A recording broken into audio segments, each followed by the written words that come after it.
संस्कृति में हम भोजन को 3 वर्गों में बांटते हैं। पॉजिटिव प्राणिक भोजन, नेगेटिव प्राणिक भोजन और जीरो प्राणिक भोजन। पॉजिटिव प्राण का मतलब है कि जब आप उसे खाते हैं तो वो शरीर में एक तरह की प्राणिक ऊर्जा लाता है। नेगेटिव प्राण शरीर से ऊर्जा निकाल लेता है।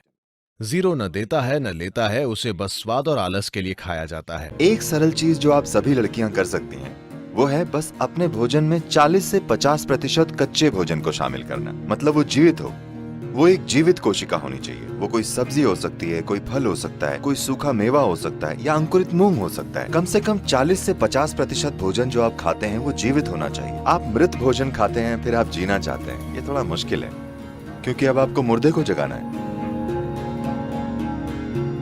जब आप भोजन को पकाते हैं, भोजन को पचाने के लिए सभी जरूरी चीजें सिर्फ शरीर में ही नहीं होती, भोजन में भी ये एंजाइम मौजूद होते हैं। जब आप भोजन को पकाते हैं तो आप काफी हद तक ये एंजाइम नष्ट कर देते हैं। एंजाइम के बिना खाने पर शरीर को मेहनत करनी पड़ती है वो हिस्सा बनाने के लिए जो नष्ट हो गया है, और उसके बाद ही वो पचा सकता है। आमतौर पर खाने के 1 से 1.5 घंटे तक ये शरीर की ऊर्जा को कम कर देता है। उसके बाद धीरे धीरे भरपाई होती है। क्या आपने देखा है? तो भोजन ऊर्जा के लिए है, लेकिन हम ऐसा भोजन बना रहे हैं कि वो पहले 1.5 घंटों में ऊर्जा ले लेता है, उसके बाद ही धीरे धीरे ऊर्जा देता है। वैसे भी आपका पाचन चाहे जितना भी अच्छा हो, फिर भी आप वे सभी एंजाइम नहीं बना सकते जो पकाने में नष्ट हो गए हैं। सिर्फ कुछ हद तक हम बना सकते हैं।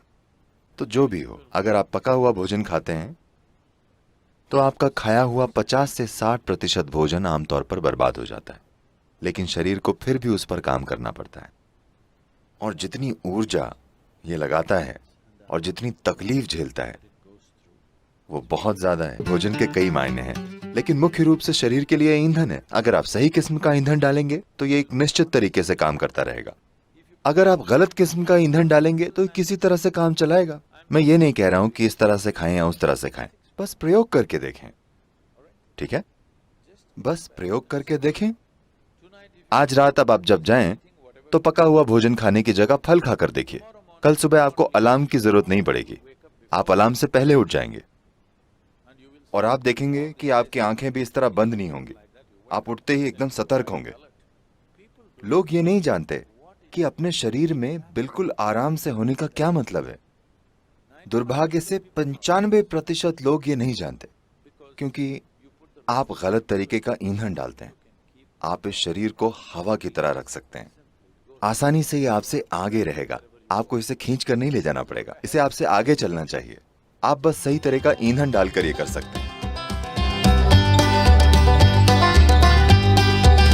ऊर्जा सक्रिय रूप से स्पंदित होगी।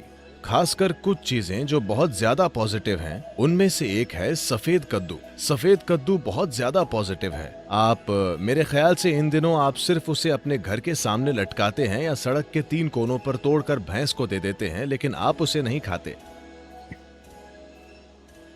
नहीं, इसे खाना चाहिए क्योंकि इस सब्जी में इतनी ज्यादा प्राणिक ऊर्जा होती है। आप उसे अपने घर के सामने लटकाते हैं ताकि वहां अच्छी ऊर्जा हो, लेकिन अगर उसमें इतनी ज्यादा ऊर्जा है तो क्या उसे अपने अंदर डालना अच्छा नहीं होगा?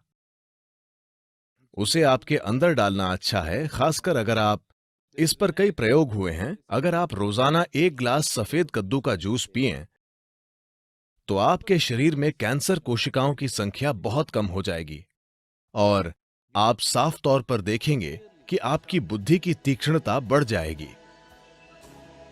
खासकर बच्चों को सफेद कद्दू का जूस जरूर पीना चाहिए। रोज सफेद कद्दू खाने से आप साफ साफ देखेंगे कि आपका दिमाग बहुत स्पष्ट और तेज हो गया है।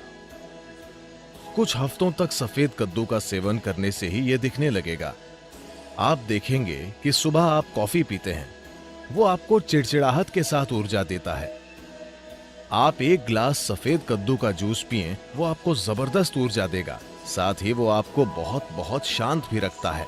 आप उसे जितना पी सकें उतना पीना चाहिए, लेकिन वे लोग जिन्हें अस्थमा है, जिन्हें आसानी से सर्दी खांसी हो जाती है, ऐसे लोग अगर सफेद कद्दू का जूस पिएंगे तो आपको तुरंत सर्दी हो जाएगी, क्योंकि ये शरीर को ठंडा करता है।